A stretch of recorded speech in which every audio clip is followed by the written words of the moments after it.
Transmission manuelle sur les véhicules automobiles. C'est un élément essentiel de tout véhicule à moteur à combustion, de la voiture familiale standard aux voitures de sport hautement perfectionnées. Alors, comment fonctionne-t-elle et pourquoi en avons-nous besoin?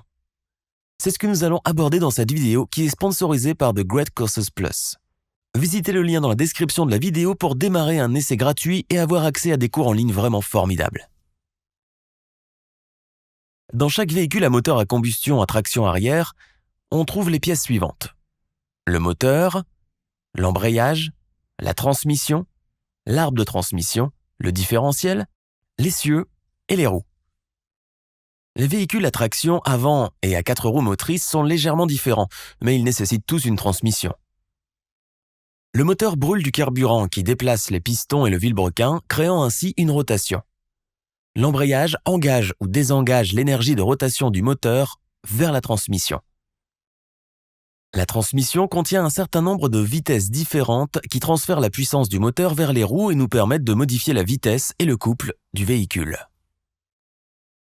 L'arbre transfère la puissance au différentiel arrière. Le différentiel arrière distribue cette puissance aux roues, ce qui les fait tourner et propulse la voiture. La transmission manuelle exige du conducteur qu'il sache exactement quand changer de vitesse, sur quelle vitesse, et qu'il actionne également la pédale d'embrayage pour débrayer et redémarrer le moteur. Nous pouvons également obtenir des véhicules à transmission automatique qui feront tout cela automatiquement pour nous. Le conducteur doit simplement mettre le véhicule en marche et la voiture s'occupera du reste. Au fait, vous pouvez télécharger une copie personnelle de cette vidéo et aider à soutenir la chaîne. Je vous laisserai un lien dans la description de la vidéo ci-dessous si vous souhaitez en obtenir une copie. Laquelle est la meilleure et pourquoi? Manuel ou automatique? Faites-moi savoir ce que vous en pensez dans la section commentaires ci-dessous. Si vous avez déjà fait du vélo, vous savez qu'il est très difficile de commencer à pédaler en grande vitesse, donc il faut commencer en petite vitesse pour faire avancer le vélo. À un certain moment, nos jambes tournent très vite, mais nous ne pouvons pas aller plus vite. Alors nous devons passer à une autre vitesse plus élevée. Une fois au pied d'une colline escarpée, là nous devons passer à une vitesse inférieure. Comme pour une voiture, nous démarrons avec le rapport le plus bas et nous montons au fur et à mesure que le véhicule prend de la vitesse. Ensuite, nous rétrogradons lorsque nous devons monter une colline. Un rapport inférieur permet d'atteindre une vitesse réduite mais un couple élevé. Un rapport élevé donne une vitesse élevée mais un couple faible. Le couple est une mesure de la force qui fait tourner quelque chose autour d'un point. Pensez à une clé et à un écrou qui est grippé. L'utilisation d'une petite clé est très difficile pour libérer l'écrou. L'utilisation d'une longue clé facilitera grandement la tâche. C'est à cause du couple. Si nous utilisons une clé de 30 cm et que nous appliquons une force de 90 N, nous avons 0,30 m x 90 N égale 27 N par mètre de couple. Cependant, si nous appliquons la même force de 90 N à une clé de 60 cm de long, nous obtenons 0,60 m x 90 N égale 54 Nm. Cette formule simple nous permet de voir que la force agissant sur l'écrou est plus importante si nous utilisons une clé plus longue. Nous utilisons un cercle plus grand pour tourner un cercle plus petit. En changeant la taille, nous modifions la vitesse et le couple. Si nous devions relier deux engrenages et faire tourner l'un d'eux, alors l'autre tournera. Si nous fixons le moteur à la première vitesse, alors ce sera la vitesse conductrice et l'autre vitesse sera donc la vitesse entraînée. Lorsque les deux engrenages ont le même diamètre, nous avons un rapport de 1:1. Ce qui signifie que chaque fois que l'engrenage menant effectue une rotation complète, l'engrenage mené effectue également une rotation. La vitesse de sortie est donc la même que la vitesse d'entrée. Si l'engrenage entraîné a la moitié du diamètre de l'engrenage moteur, nous avons un rapport de 1:2. Ce qui signifie que pour chaque tour complet de l'engrenage moteur, l'engrenage mené effectue 2 tours complets. Cela signifie que l'engrenage mené tourne beaucoup plus vite. Si l'engrenage mené a 2 fois le diamètre de l'engrenage moteur, alors nous avons un rapport de 2:1. Cela signifie que pour chaque rotation complète de l'engrenage moteur, l'engrenage mené ne tourne que d'un demi-tour. Nous avons donc besoin que l'engrenage moteur tourne 2 fois pour compléter une rotation complète de l'engrenage mené. Remarquez que l'engrenage mené tourne dans le sens inverse. C'est en fait une marche arrière. Pour que la sortie tourne dans le même sens que l'entrée, nous devons insérer un autre engrenage qui crée ce que l'on appelle un train d'engrenage. L'engrenage du milieu est appelé engrenage libre. Nous pourrions ajouter plusieurs vitesses côte à côte pour modifier la vitesse et la direction de la sortie. Mais cela prendra beaucoup de place, donc nous pouvons monter les engrenages sur le même axe et créer un train d'engrenage composé. Cela fera le même travail mais prendra beaucoup moins de place. Nous verrons comment calculer les vitesses, les rapports et les dimensions des engrenages vers la fin de la vidéo. Tout d'abord, nous avons le boîtier principal, qui protégera tous les composants internes et les maintiendra en place. À l'intérieur, nous avons l'arbre d'entrée, l'arbre de sortie et un contre-arbre. Un certain nombre d'engrenages sont fixés sur le contre-arbre. Ils tournent donc tous ensemble. Sur l'arbre d'entrée, nous avons également un engrenage qui est en prise constante avec l'arbre de renvoi. Les dents de l'engrenage forment un angle, connu sous le nom de couple hélicoïdal. Ces dents s'engrainent progressivement sur plusieurs dents, d'un côté à l'autre, ce qui répartit les contraintes sur les engrenages et rend l'engrainement beaucoup plus silencieux qu'un engrenage droit. À l'autre extrémité de l'arbre d'entrée se trouve l'embrayage, qui se connecte au moteur et force l'arbre d'entrée à tourner. Chaque fois que l'embrayage est embrayé avec le moteur, il fait tourner l'arbre d'entrée et l'arbre de renvoi. L'arbre de sortie comporte également un certain nombre d'engrenages de tailles différentes. Ceux-ci sont également en prise constante avec les engrenages de l'arbre de renvoi, et lorsque l'arbre de renvoi tourne, les engrenages de sortie tournent également. Cependant, notez que l'arbre de sortie ne tourne pas avec les engrenages de sortie. C'est parce que chaque engrenage de sortie repose sur un roulement à aiguille, ce qui permet à l'engrenage de tourner indépendamment de l'arbre. Si nous regardons l'arbre de sortie, nous voyons qu'il y a un certain nombre de sections cannelées. Ce sont des rainures taillées dans le métal. Un moyeu de synchronisation s'adapte sur les cannelures. Les cannelures bloquent le moyeu en place de manière à ce qu'il tourne avec l'arbre. Un autre composant appelé manchon de synchronisation s'adapte sur le moyeu. La surface extérieure du moyeu et la surface intérieure du manchon sont toutes deux cannelées, ce qui permet de verrouiller les deux composants. Le manchon peut se déplacer en avant et en arrière sur le moyeu. Lorsque l'arbre de sortie tourne, le moyeu et la douille tournent également, mais pas les engrenages de sortie. Une fourchette et une tige de changement de vitesse sont fixées au canal situé à l'extérieur de chacun des manchons. La tige est reliée au levier de vitesse. Le levier de vitesse déplace la tige en avant et en arrière, ce qui fait également bouger la fourchette et le manchon en avant et en arrière. Sur chacun des engrenages de sortie, on trouve des dents supplémentaires, taillées en ligne droite. Ces dents s'alignent avec les dents cannelées à l'intérieur du manchon. Lorsque l'engrenage est sélectionné, les dents à l'intérieur du manchon s'alignent et s'emboîtent avec les dents droites de l'engrenage. L'engrenage est alors enclenché avec le manchon et l'arbre de sortie. Ainsi, lorsque l'arbre d'entrée tourne, il fait tourner l'arbre de renvoi, qui fait tourner l'engrenage de sortie, et celui-ci fait maintenant tourner l'arbre de sortie. Lorsque l'engrenage est désengagé, le manchon revient à sa position par défaut, ce qui permet à l'engrenage de sortie et au manchon de tourner indépendamment l'un de l'autre. Le problème auquel nous sommes confrontés est que l'arbre de sortie et le manchon tournent à une vitesse différente de celle de l'engrenage de sortie. Ainsi, lorsque nous engageons le manchon, les dents vont entrer en collision et se rectifier. Pour surmonter ce problème, nous utilisons un anneau bloqueur de synchronisation. On l'appelle ainsi parce qu'il empêchera ou bloquera le changement de vitesse jusqu'à ce que le manchon et la vitesse de l'engrenage soient synchronisés. Le bord intérieur de l'anneau bloquant est incliné et correspond au cône de l'engrenage. Cela permet à l'anneau de blocage de glisser facilement sur et hors de l'engrenage. Nous avons également de petites entretoises qui sont insérées dans les fentes du moyeu. Elles sont maintenues en place par des ressorts radiaux qui les poussent vers l'extérieur. Le manchon repose sur les entretoises et le moyeu. Une arête sur le dessus de la jambe de force s'enclenche avec le manchon. Le manchon déplace les jambes de force d'avant en arrière. Des fentes sont également découpées dans l'anneau de blocage. Elles s'alignent avec les entretoises. Les fentes sont plus larges que la jambe de force, ce qui permet à l'anneau bloquant de basculer légèrement d'avant en arrière. L'anneau bloquant tourne avec le moyeu et le manchon. Lorsqu'un engrenage est sélectionné, le manchon se déplace vers l'engrenage. Cela pousse l'entretoise contre l'anneau de blocage. L'anneau bloquant frotte contre le cône de l'engrenage, ce qui fait tourner l'anneau bloquant jusqu'à ce qu'il atteigne la limite de la fente.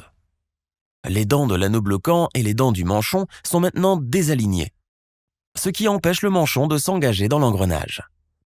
Comme l'anneau bloquant continue d'être poussé contre le cône de l'engrenage, la friction générée entre les deux fait qu'ils synchronisent leur vitesse et tournent ensemble.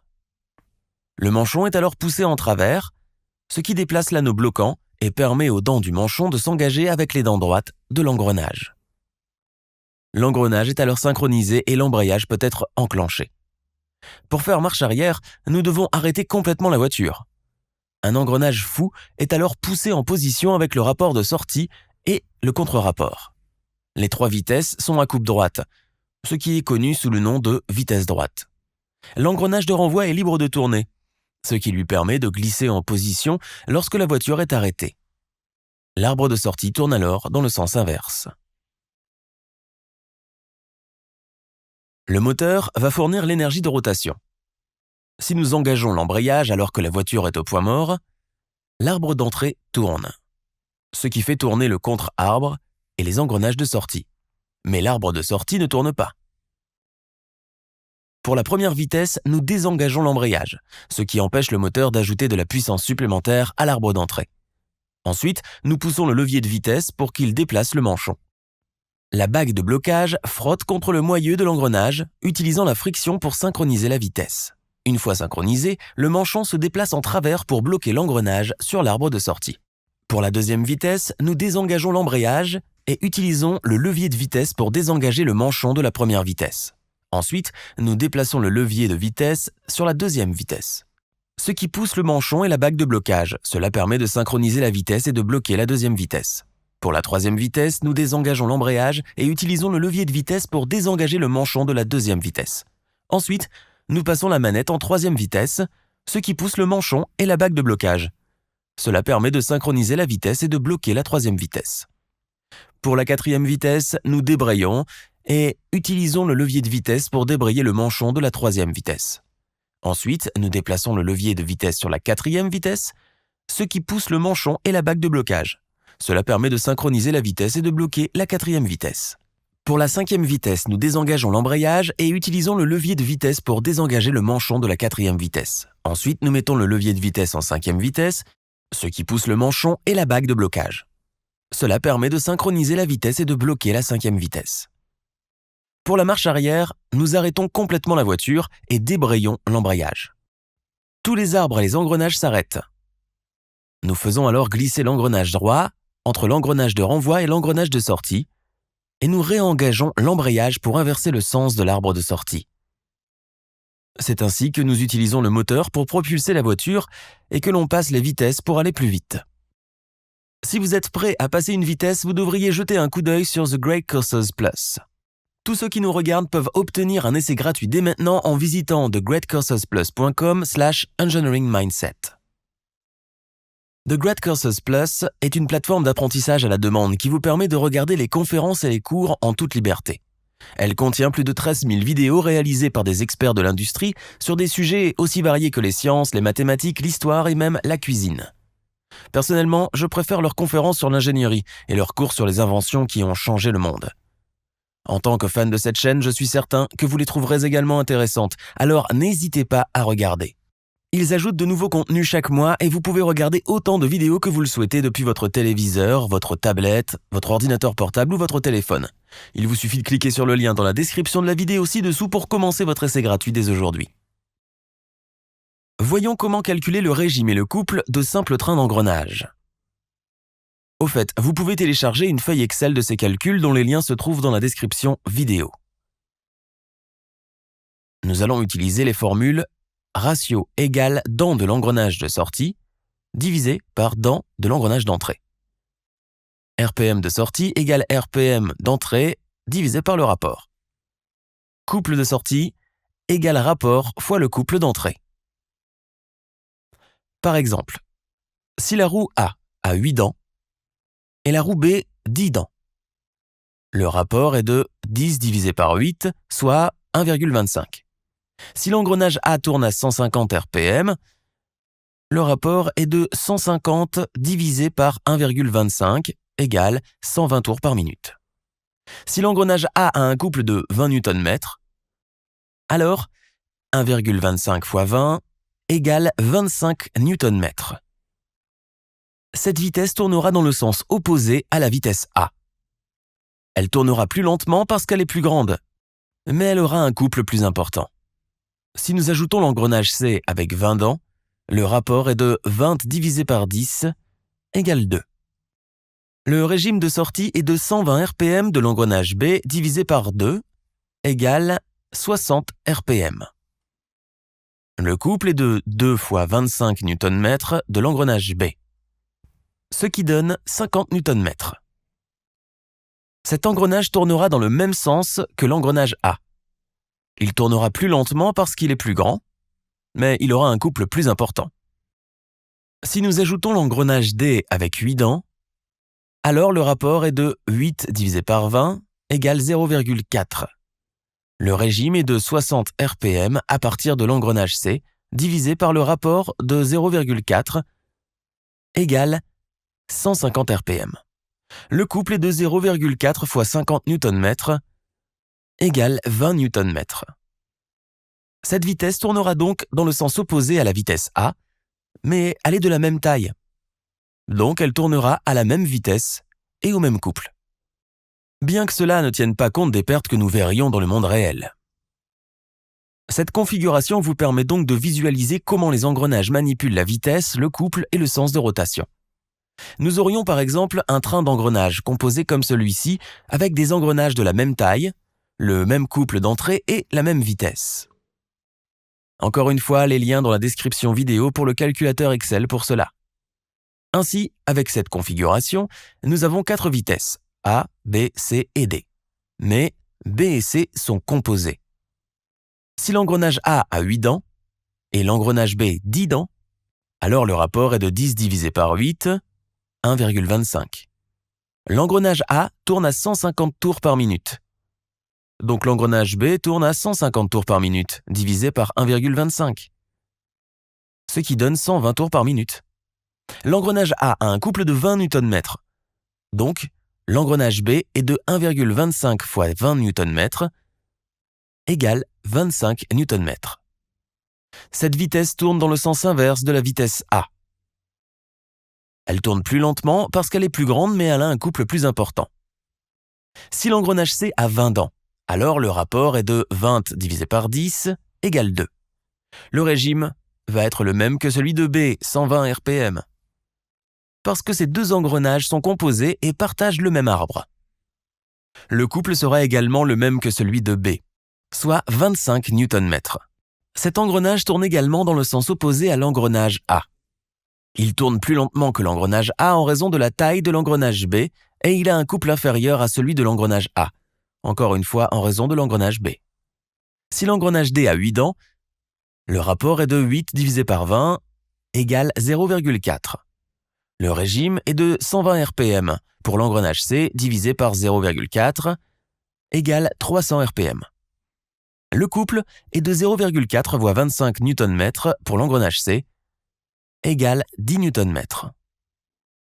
Cette roue tourne donc dans le même sens que la roue A, elle tourne plus vite mais avec moins de couple. Nous devons donc considérer l'application de la boîte de vitesse, le nombre d'engrenages connectés et le couple et la vitesse dont nous avons besoin. Ok, c'est tout pour cette vidéo. Mais pour continuer à apprendre sur l'ingénierie mécanique et automobile, regardez maintenant une des vidéos à l'écran et je vous y retrouverai pour la prochaine leçon.